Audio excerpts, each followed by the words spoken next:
beautiful love. It's 5th of August 2023 and welcome to the incredible Pride in Plymouth. It's a gay LGBTQIA+ festival thing.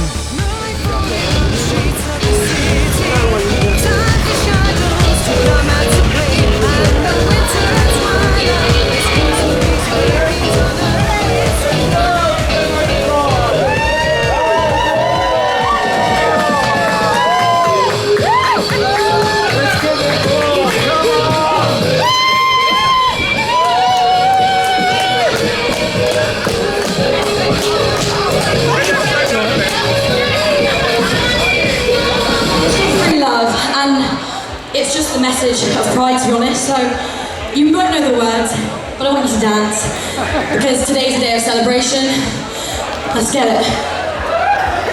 I'm out of breath.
Have an amazing Pride. Where is he? Come on. He's hiding. I'm going off the stage to get him. Come on now. Here he is. He's hiding. Hello. Yeah, I do. Right. Oh, I'm stuck in the flags. Up you go.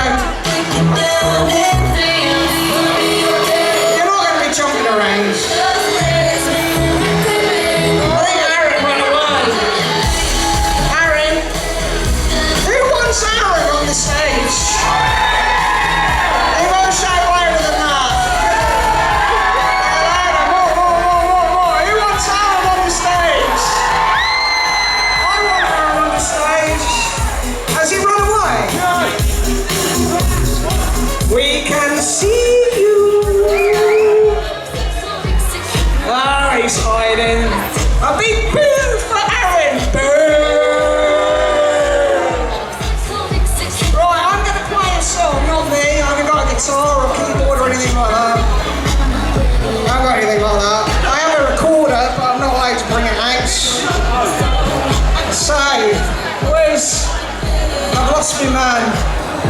He's gone. Actually, hello, Mandy.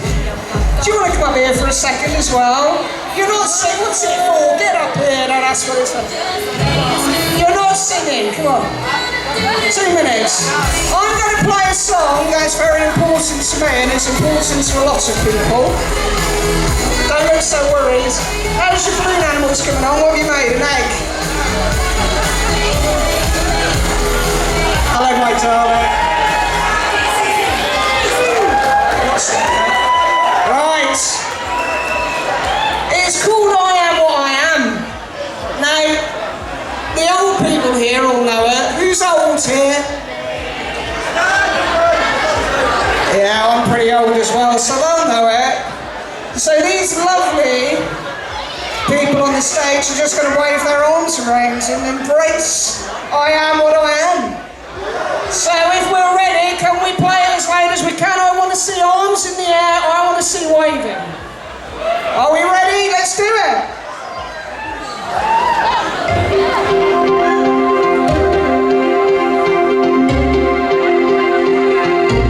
A bit of dancing as well. I can't dance. Yeah, let's say arms in the air. Don't worry that you haven't shaved, it's alright. It takes a lifetime to become the Let's best get that this we can party be. started. We have not the time or the right to judge each other. All you people standing out there in the confused, you know that's No deposit. One life. So make sure you like what's in your closet.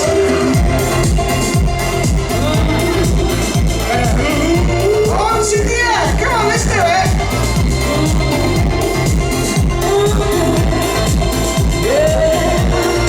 Listen to the words, you youngsters among us, they're important. What I am, I don't want praise, I don't want me. I like my own love. Some think it's noise, I think it's pretty. And so what if I love you, stop a language bangle? Why not try to sing it on a different angle? Because you're young. Life is a sham. If you can say I am what I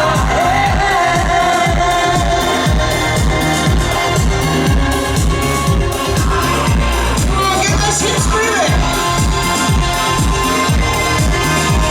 It's the label slow down. Come on, let's do it. Dance, dance, dance.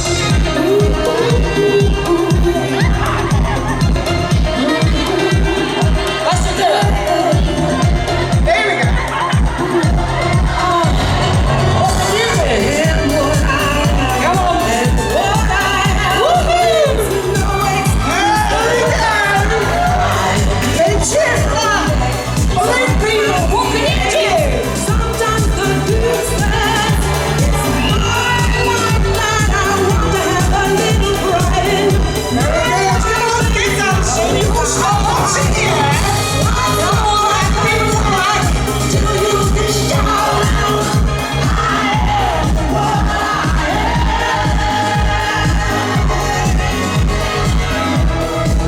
Let's run this one up.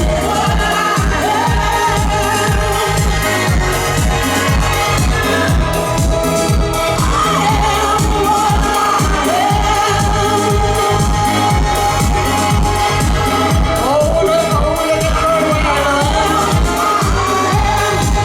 Very good. Very good. Here we go. Brother and sister, with that one. Come on, get your arms in the air. There's only a few seconds left. There we go. Right, I want to thank you. Big round of applause. Mandy, Hu+Man, and the balloon people. They will be in the corner over by Channel Radio making balloon animals later for you all. Becky. And you're one of the organisers of Pride in Plymouth this year. Yes, I am. I'm one of the co-chairs. Yeah. So how long did it take to organise everything? Well, interestingly, we as a group came together in November. Yeah. We formed Plymouth Pride CIC. So this is our first event as this group. So I would say we have been working on this non-stop probably since December, January. I can imagine the amount of effort that goes in. It's been huge. August is always a bad time of the year for it because you can guarantee you're going to get rain in August. Not this year. No, normally it's cleared, luckily. Yeah. It was very undecisive first thing this morning though, wasn't it? It was super undecisive, and we're still watching the wind as well. We're under a sort of weather warning at the moment, Yeah. which is why we had to reduce a lot of the events. We had to get cancel the Rainbow Village, which had all of our traders and everything in, which we're absolutely devastated about, to be honest. And it's a huge part of the event today. Yeah. But all the areas that have remained are areas that are like structures that can stand the wind and the weather. Because we have to have everyone safe. So what made you decide to get involved in the Pride event? I grew up around here, and I moved away for a little while, and then I came back about 20 years later, and I went to Pride last year, and I just felt that there just needed to be more for the community. It needed to be bigger. And then when I heard that there was an opportunity to get involved, I went along to a meeting, and it just sort of all kind of snowballed from there, really. Well, considering the weather first thing this morning, there's been an amazing amount of people turning up for the parade. Yes. And the event in general. Fantastic. I was absolutely blown away by the number of people that came down. And, you know, the Theatre Royal, they opened their doors and they laid everything It's on. always got the made Theatre it Royal. wonderful. So everybody had a place to gather, and yeah, it was a real moment. And you're going to change the venue time next year, aren't you? It's going to be in May, is it? Yes, yeah. So we've already booked. You can guarantee sun in May. That's when we had the hot weather. Hope so. We've already booked the late May bank holiday for the next few years in Central Park. So, yes. Yeah, we want to stamp it down in May. There's no reason why Plymouth can't be the leading area of the southwest and also the country. That's our ambition. It's been held back in the past. I've been in Plymouth since 1992, but I've been all over Europe doing Pride events, and there's so much opportunity in Plymouth. Yeah. If the brain set changes, people work together a lot more. Exactly. And that was one of the big things when our group came together. We really wanted to kind of tackle the narrative around Plymouth and diversity and inclusion, and we wanted to kind of put Plymouth on the map and really show that we have got such a wonderful, varied community, and we deserve to be celebrated and seen and have that moment as well. So it's nice we just want to see it get bigger and bigger and bigger in the southwest.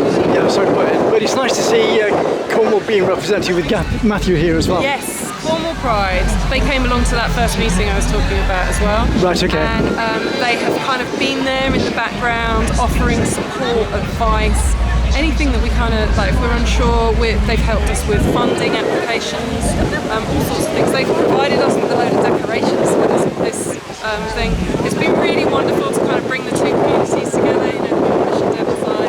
Well, that's the way it should be. Everybody should be working together, not just locally, but internationally as well. Yeah. So it's been a beautiful kind of journey of kind of bringing cohesion in lots and lots of different ways. Yeah, well, thanks a lot for your time anyway. I've got to get a drink of that. Yeah, cheers, thank you very much. Cheers.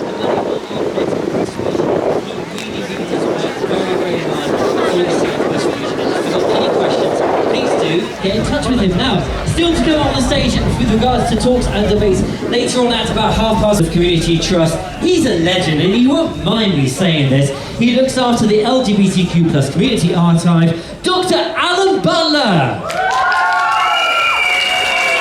And he's even got a pint in his hands. So I'm going to give you a microphone. We've got a microphone here for you. There you go. All right, and for your first number... Yes, my first... Hello, everybody. Can you hear me at the back? Yes.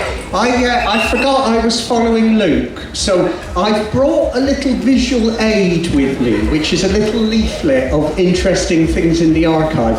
And my glamorous assistant, Adam, is going to hand them out to people, but I've got 100, so if some of you are leaving, go now before we give you a leaflet, okay? So just go to West. So normally I'd have a bottle of water when I speak, but I couldn't find a bottle of water, so I've got a can of ale. It's Pride, isn't it? What the hell? So, happy Pride, everybody! Welcome to Pride.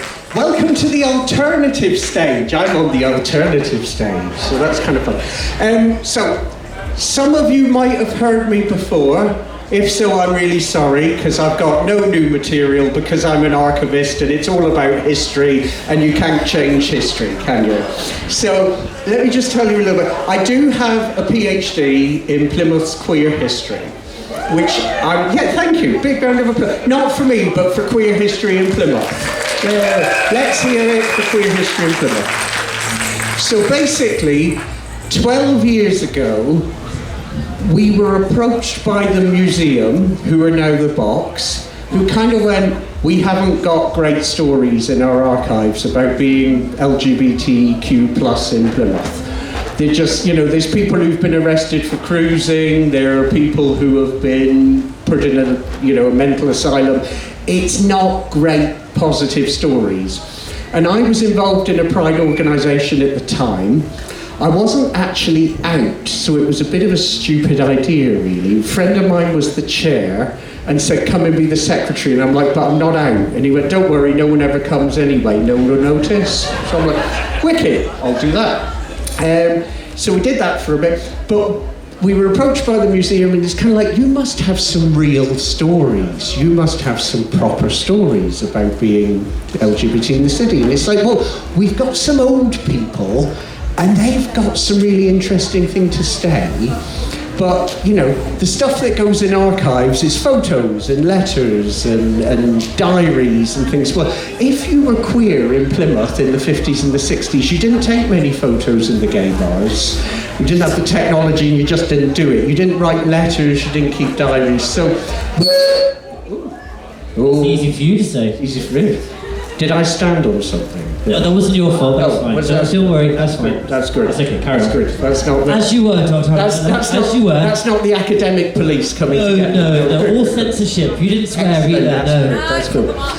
So that's where we began. So what we then did is spent a year and £45,000 that the National Lottery Heritage Fund gave us, thank you very much, to collect a load of stories, to begin an archive and to put an exhibition on in the museum. And I just thought that's what happened, but it didn't. It didn't much. And it certainly didn't happen in Plymouth. So I spent an awful lot of time, me as a sort of not quite out gay man, going, go on, tell us your story. And people going, oh, I haven't got anything interesting to tell you. And then they tell you this story about like the bravest life you'd ever lived in the face of adversity. And it's like, oh, that's really good, can I record that? So we basically built this archive, and randomly now, Plymouth is known throughout the UK. It's not known in Plymouth, because I don't know if anybody Plymouthian in here? Anybody actually Plymouthian? Lovely. I am actually Plymouthian as well. You would never guess, because my accent is imperceptible. No one can tell that I am from Plymouth, but I know I'm from Plymouth. If you're from Plymouth, the chances are you're kind of like, yeah, Plymouth's all right, but okay. And Argyle's all right, but they don't really win much. And then if they do, we get a bit confused, and we're like, they keep winning. It's like today, they're like, they've gone up a league, weird, we don't know what to do about that. So we're kind of, in Plymouth, we kind of hide our light under a bushel, and then we kind of bury the bushel and don't talk about it. So I was trying to talk to people about their brave queer lives, and they were kind of going, well, I didn't do anything very interesting, I just stood up to Section 28. It's like, you've lived this amazing life. So these people kind of inspired me, and they made me brave.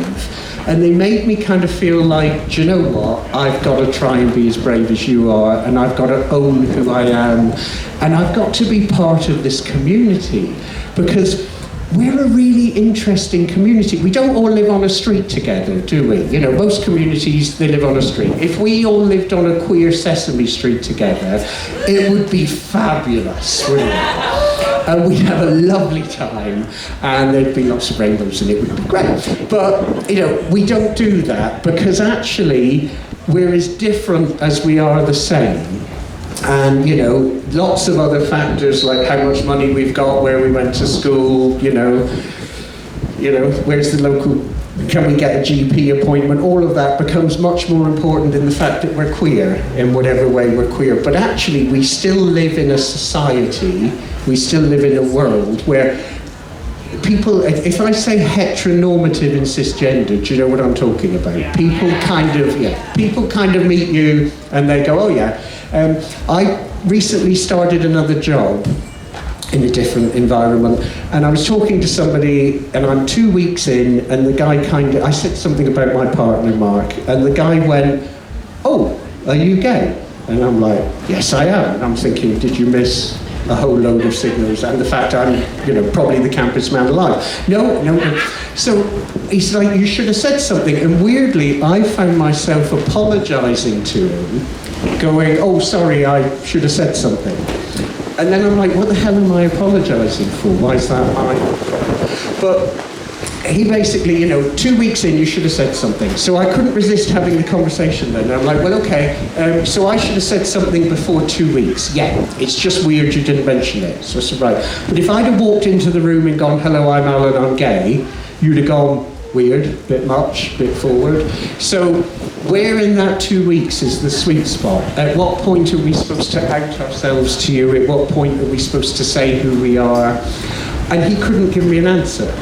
And I couldn't give him an answer either, because there's no rule book to this stuff. We just need to live our lives authentically, be who we are, and kind of signify what we need.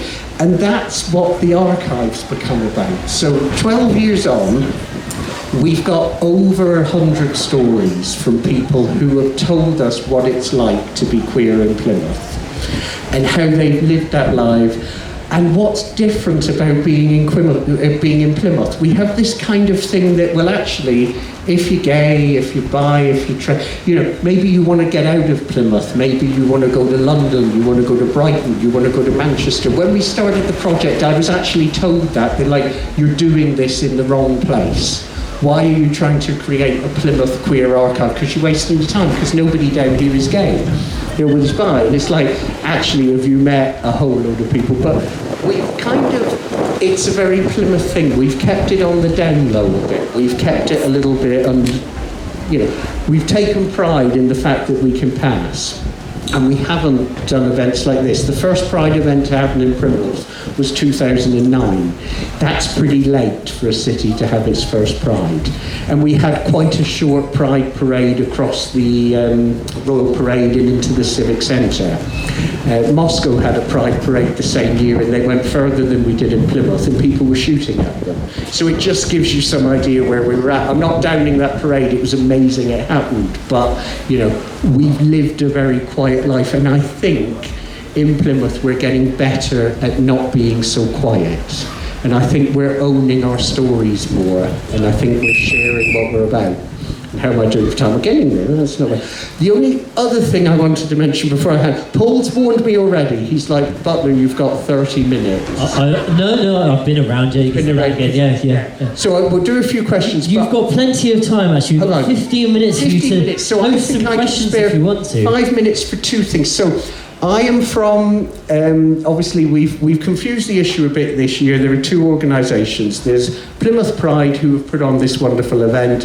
There's Pride in Plymouth Community Trust, who used to put on this event up until last year. And this year we've decided we really want to concentrate on the archive. We really want to concentrate on communities. We really want to work with people where they live. And we're talking a lot about Pride 365 and the fact that we think you've got to be proud of who you are every day. It's amazing to have a day like this.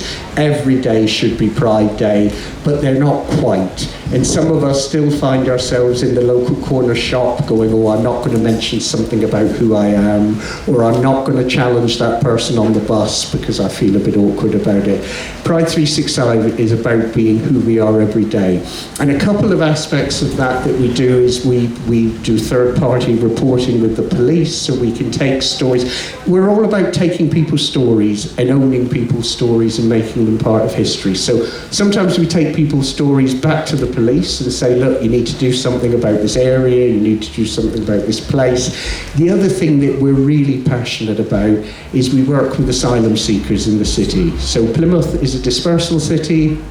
If you come to the UK seeking asylum, Plymouth is one of 5 cities you could end up living in, and a lot of the people who are here seeking asylum are here because they're LGBTQ+. And do you know what? They've spent their whole lives a bit like some of us being told, don't talk about it because it'll get you in trouble. People won't like you as much if you do this. So we spend an awful lot of time going, actually, you need to be proud of who you are, you need to talk about who you are, and let us help you do that. And we've been really privileged to work with about 30 people now, go to court with them, give evidence as to their gayness, their bisexualness, their transness, and it's ridiculous that we live in a world where we need to do that.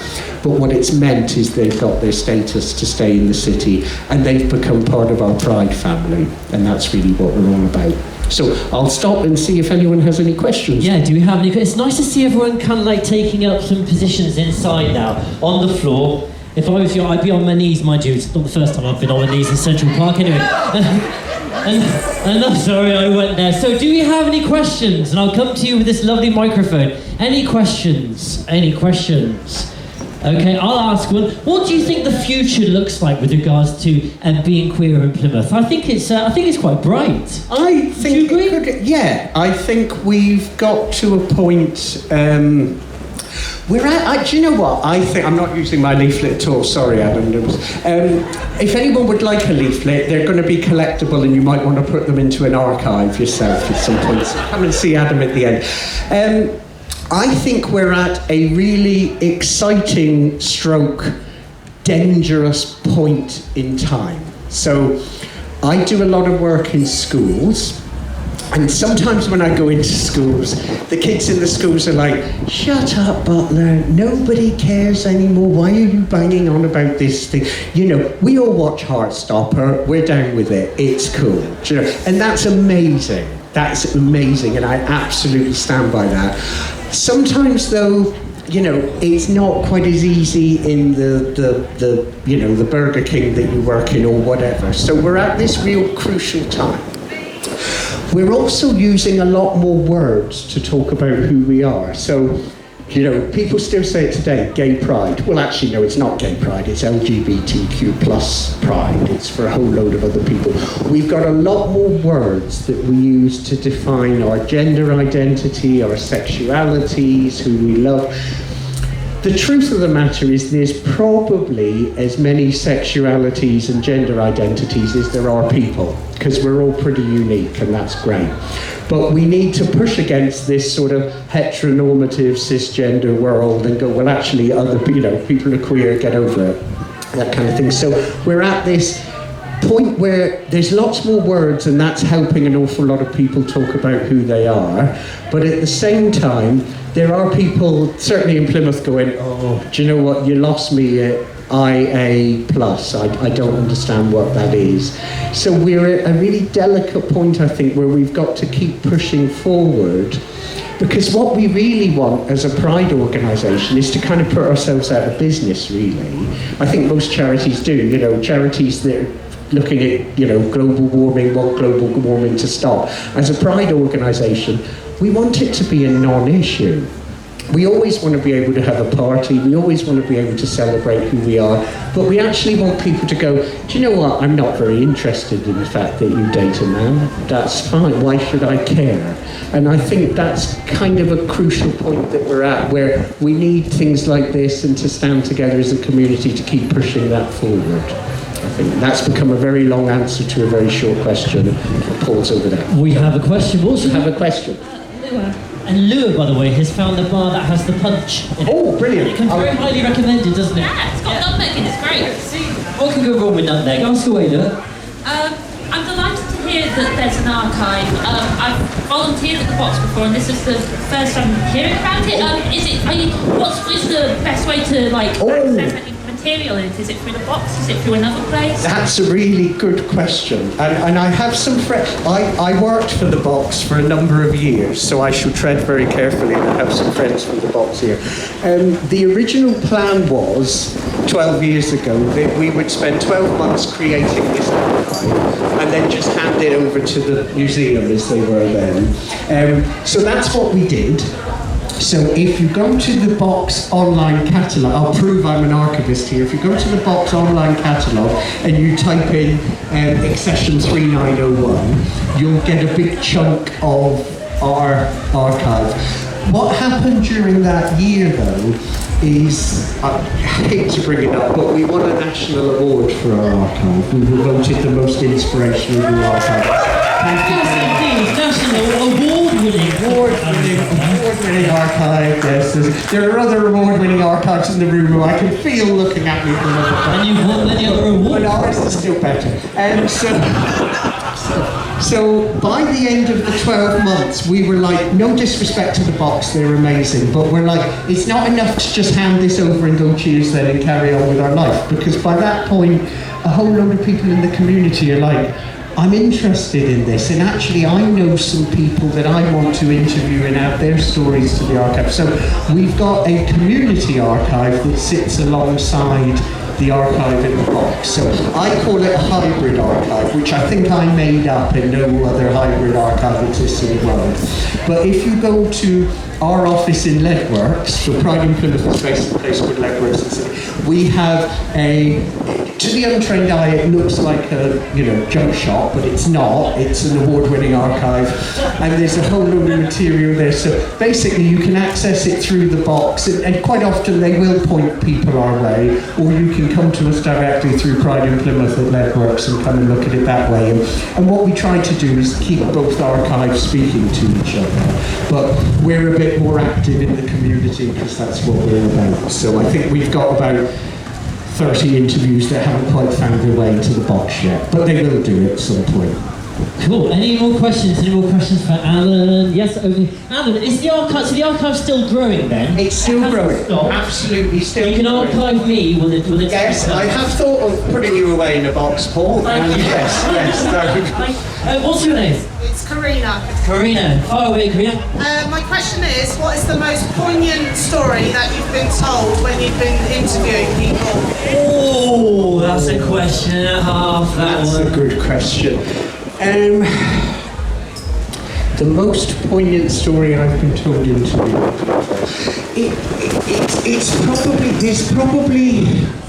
It's kind of all of the stories, but there are a few.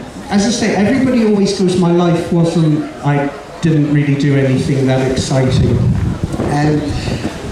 There are a couple of people in particular that I've interviewed. One lady is Gay Jones, who created it with her partner.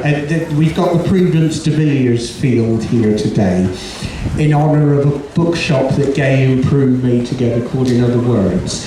And Gay, I really had to push Gay into telling her story because she was kind of like, it's not that interesting.